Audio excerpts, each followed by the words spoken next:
आज की क्लास में हम पढ़ने वाले हैं गामा किरणों के अवशोषण नियम के बारे में। 3 प्रकार के ये डीके होते हैं, क्योंकि हम क्या पढ़ रहे हैं अभी नाभिकीय भौतिकी, और आपने 2 डीके पहले से पढ़ रखे हैं, अल्फा डीके या अल्फा क्षय, बीटा क्षय और गामा क्षय।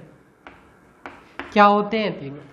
अल्फा क्षय क्या होता है? एक कण होता है अल्फा कण 2He4, यानी नाभिक अगर इसका उत्सर्जन करता है तो वो क्या कहलाता है? Alpha decay.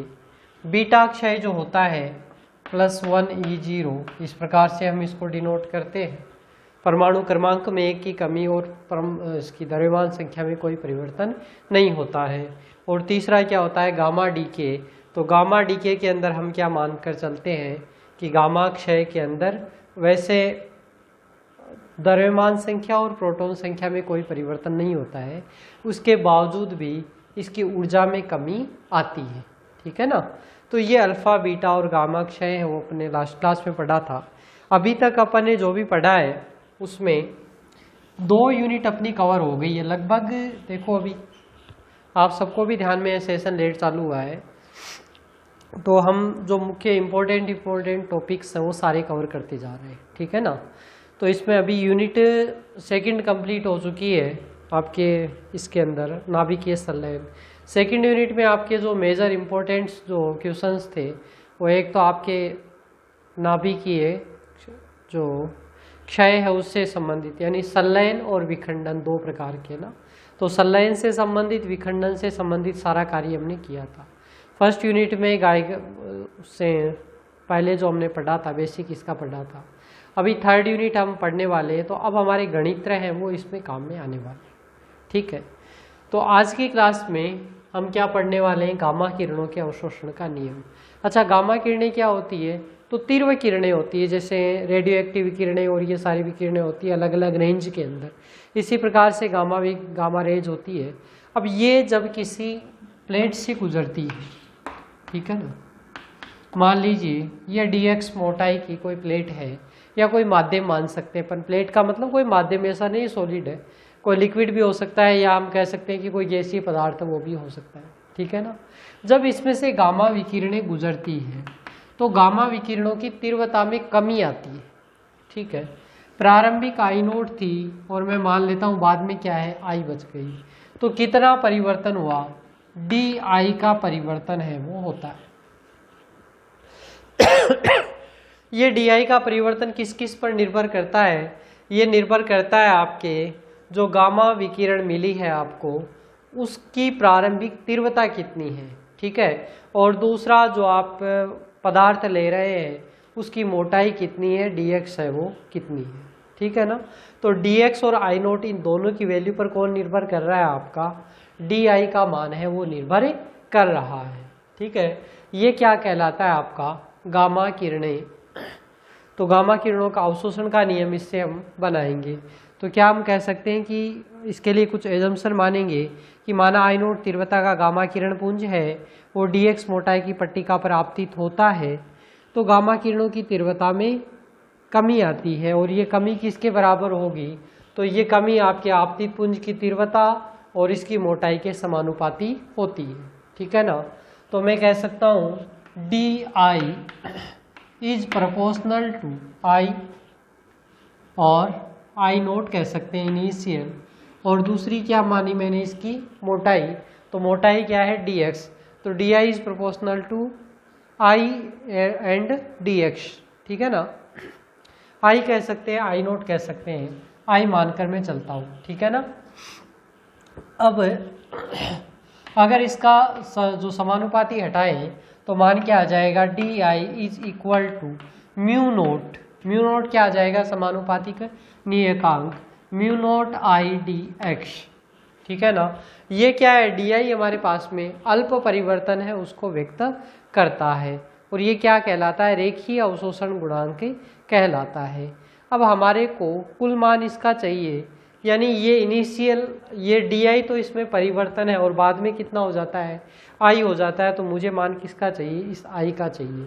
तो इसका मान ज्ञात करने के लिए क्या करूं? मैं दोनों तरफ समाकलन कर देता हूं। ठीक है? समाकलन कर देते हैं। इसके सापेक्ष इधर कितना है dx x के सापेक्ष हो जाएगा और इधर किसके सापेक्ष हो जाएगा, डी दे रखा है तो i के सापेक्ष जिसका समाकलन हो जाएगा। अच्छा, यहाँ पर एक नेगेटिव साइन भी आएगा। नेगेटिव साइन क्यों आएगा, क्योंकि इसमें क्या हो रही है, कमी हो रही है, ठीक है ना। प्रारंभिक तीव्रता से हमेशा जो बाद की तीव्रता है वो क्या मिलेगी, कम मिलेगी। तो D I is proportional to minus I D X कह सकते हैं और माइनस यहाँ पर आ गया। अब यहाँ पर देखो आई है तो इस आई को मैं इधर ले आऊँ तो डी आई अपॉन आई, ठीक है, और म्यू नॉट डी एक्स। अच्छा जी, इसकी वैल्यू क्या है, तो इनिशियल क्या मानता हूँ मैं आई नोट और बाद में फाइनल वैल्यू क्या आ जाएगी आई। और इसी प्रकार से जो इसकी मोटाई मानते हैं अपन तो डी एक्स, तो ओवरऑल मोटाई यानी कितनी रेंज तक ये परिवर्तन करता है, तो 0 से x तक ये परिवर्तन करता है, ऐसा हम इसमें मान सकते हैं। तो डी आई अपॉन आई तो क्या हो जाएगा, एल एन आई हो जाएगा, ठीक है ना भाई। 1/i डी आई, तो 1/i का क्या हो जाएगा समाकलन, 1/x का ln x होता है, तो ln i हो गया और वैल्यू आई नोट से i तक इसमें परिवर्तन हो गया।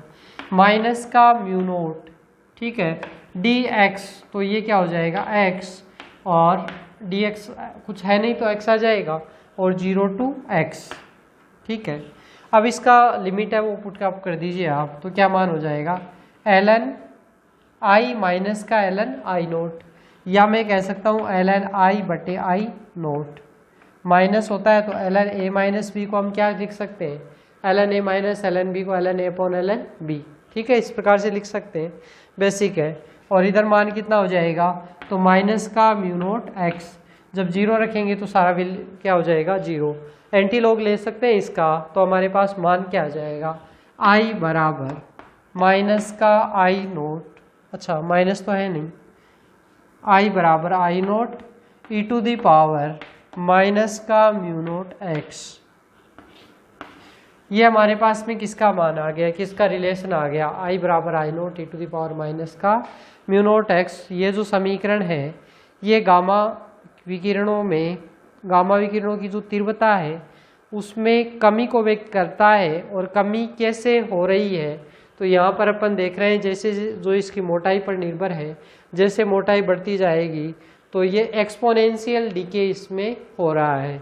सबसे तीव्र जो डीके होता है वो कौन सा होता है आपका, एक्सपोनेंशियल डीके, ठीक है। तो चरघातांकी रूप से कमी को ये व्यक्त करता है और ये द्रव्य पदार्थों में गामा किरणों के अवशोषण का नियम कहलाता है, ठीक है ना। ये जो इक्वेशन है i बराबर I naught E to the power minus mu naught x, ये क्या कहलाता है, गामा किरणों के अवशोषण का नियम। तो एग्जाम में क्वेश्चन है 1.5 नंबर का, गामा किरणों के अवशोषण नियम से आप क्या समझते हैं। तो ये कार्य इसमें अपने को करना है, कुछ नहीं किया है, बस एक बेस की कॉन्सेप्ट आपको ध्यान में होना चाहिए कि अगर कोई भी माध्यम रहता है उसमें से, और गामा किरणें ही नहीं कोई सी भी किरणें भी जाए जो गुजरती है तो वो क्या होती है, उनकी ऊर्जा की हानि होती है। और उसका बेसिक सिद्धांत क्या है कि यह गामा विकिरणें हैं वो जब गुजरती है इसमें तो माध्यम के कणों से वो टकराती है तो उनको अपनी ऊर्जा दे देती है, तो इनकी ऊर्जा में क्या आ जाती है, फिर कमी आती है, ठीक है। और गामा विकिरण 1-2 गामा विकिरण ही हम मानकर चलते हैं गामा विकिरणों का पुंज होता है, ठीक है ना, यानी एक साथ बहुत सारी गामा विकिरणें वो निकलती है। ओके, तो आई होप ये आपको समझ में आ गया होगा। अब हम पढ़ते हैं अगला, रेखीय अवशोषण गुणांक। ये हमने इसका बेसिक जो पढ़ लिया, गामा किरणों के अवशोषण का नियम। अब इसी के बेस पर 2-3 क्वेश्चन हमारे और हैं। अवशोषण गुणांक क्या होता है, तो अपने को पता है अवशोषण नियम क्या होता है, i बराबर I naught E to the power minus mu naught x.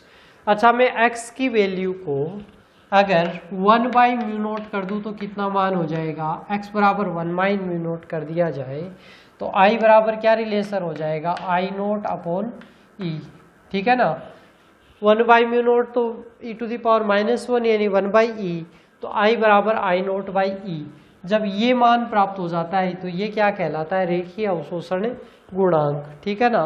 1/e का निश्चित मान होता है, हम कहते हैं कि 37% प्रारंभिक का रह जाए या 0.37 आई नोट रह जाए, ठीक है, यानी i का मान है वो 0.37 रह जाए आई नोट से, तो वो क्या कहलाता है आपका अवशोषण का, ये रेखीय अवशोषण गुणांक, ठीक है ना।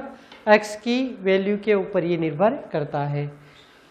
तो हम कह सकते हैं रेखीय अवशोषण उस पट्टिका की मोटाई के व्युत्क्रम के बराबर होता है जिसके पश्चात गामा की विकिरणों की तीव्रता है वो प्रारंभिक तीव्रता की 37% रह जाती है। ठीक है ना, कितनी रह जाती है? प्रारंभिक मान का 37% रह जाती है। मात्र क्या रहता है इसका? तो मीटर इनवर्स, क्योंकि 1/x हम कह सकते हैं यहाँ से, तो मीटर इनवर्स क्या रहता है इसका? मात्रक। ये क्या होता है? रेखीय अवशोषण गुणांक। ऐसे ही एक होता है द्रव्यमान अवशोषण गुणांक, और उसको हम किसके द्वारा व्यक्त करते हैं? तो म्यू एम बराबर म्यू नॉट अपॉन रो। ये क्या कहलाता है? आपका द्रव्यमान अवशोषण गुणांक। ये किसको व्यक्त कर रहा था? आपके रेखीय अवशोषण गुणांक को व्यक्त कर रहा था I बराबर 0.37 I नोट, और ये किसको व्यक्त कर रहा है? द्रव्यमान अवशोषण गुणांक को। ठीक है ना, छोटे छोटे बहुत डेफिनेशन है। और एक होती है अर्ध मोटाई। तो अर्ध मोटाई क्या हो गई? यानी पट्टिका की मोटाई कितनी रह जाए? आधी रह जाए। ठीक है ना, भाई जो I बराबर क्या है? I note. अच्छा, तीव्रता, तो पट्टिका यानी वह पट्टिका की वह मोटाई जिसमें तीव्रता का मान क्या रह जाए? प्रारंभिक मान का आधा रह जाए, तो वो क्या कहलाती है? पट्टिका की अर्ध मोटाई। यानी मान क्या है? ये इक्वेशन है मूल अपनी। तो इस इक्वेशन में I की जगह में क्या लिख सकता हूँ? I नोट बाई 2 बराबर I note e⁻ mu nought x। तो I नोट से I नोट कैंसिल, और इसको हम क्या लिख सकते हैं? 1/2 बराबर e⁻ का म्यू नोट x। ठीक है, x की जगह क्या लिख सकते हैं? अर्ध मोटाई याद कर रहे हैं, तो x 1/2। ठीक है ना। अब इसका एंटी लॉग दोनों तरफ लॉग ले लीजिए, तो ln 1/2, और ये क्या हो जाएगा? ln 1/2 बराबर ln e⁻e। अच्छा, इसमें ln 1/2 तो ln 1 माइनस ln 2 इस प्रकार से लिख सकते हैं, और इसका मान क्या हो जाएगा? ln e। तो ये क्या आ जाएगा? ln e बेस e, और यहाँ पर ln e, दोनों e समान है, तो ये क्या हो जाएगा? 1। तो इसका मान कितना हो जाएगा? माइनस का mu nought x 1/2 is equal to ln 1 minus ln 2, तो माइनस का ln 2 माइनस माइनस प्लस, और ln 2 का मान। अच्छा, इसको ln 2 को किस में बदल सकते हैं? हम इसको बदल सकते हैं 2.303 से गुणा करके log 10 के अंदर, और log 10 के अंदर बदलने के बाद में log 2 का मान हमारे पास रहता है ये 0.3010। तो दोनों मान जब आप इसमें पुट करेंगे तो कितना मान आ जाएगा? म्यू नोट x 1/2 बराबर ln 2। तो ये दोनों को आप जब गुणा करेंगे तो ये मान कितना रह जाएगा? 0.693, और ये म्यू नोट का यहाँ भाग लगा दे, तो ये हमारे पास किसका मान